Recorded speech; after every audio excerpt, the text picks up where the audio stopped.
Hey!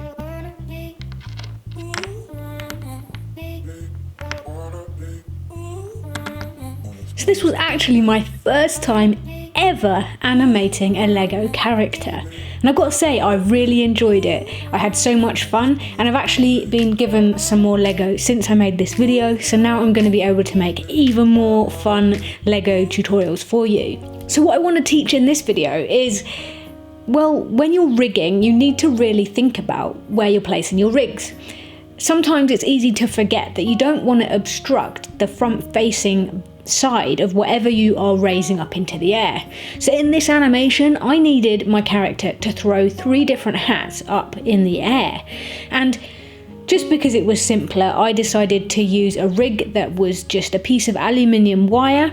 And then at the base I used sticky tack, and at the top I also used sticky tack. So this held it down onto the table, and it meant that I could hold the hat up at the top because the hats aren't heavy, so this was perfectly fine.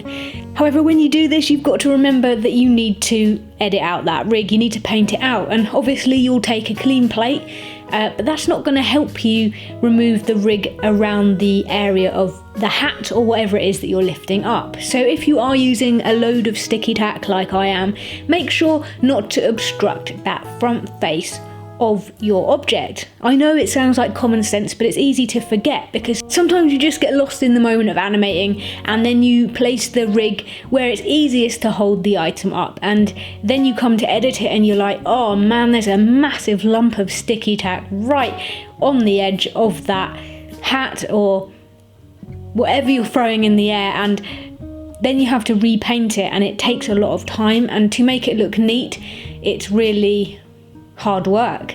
In this example here, so you can see that I'm holding the hat up and I'm not obstructing the cap, but that big dollop of white tack is obstructing the helmet underneath that's already on the character. So if you've got a bit of experience, you can still correct this. What I did was I grabbed the helmet from the frame before, and then I used scale and rotation to get it to line up with the hat on the next frame, and it sort of cleans that up for you. It's pretty seamless and you don't really notice because things are moving so fast.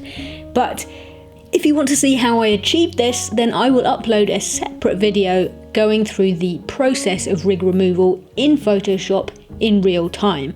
So it will be a long video, but I hope that it will help some of you, and it might be good to just watch how I do things.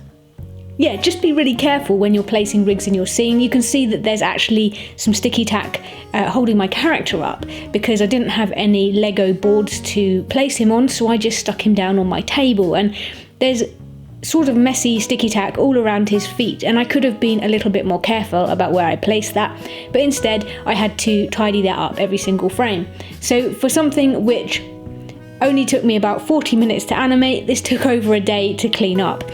So yeah, this video was basically just to remind you to be mindful of where you place your rigs in your scene, and make sure not to obstruct any of the action that you want to keep, because it's going to be a real nightmare trying to paint that back in afterwards.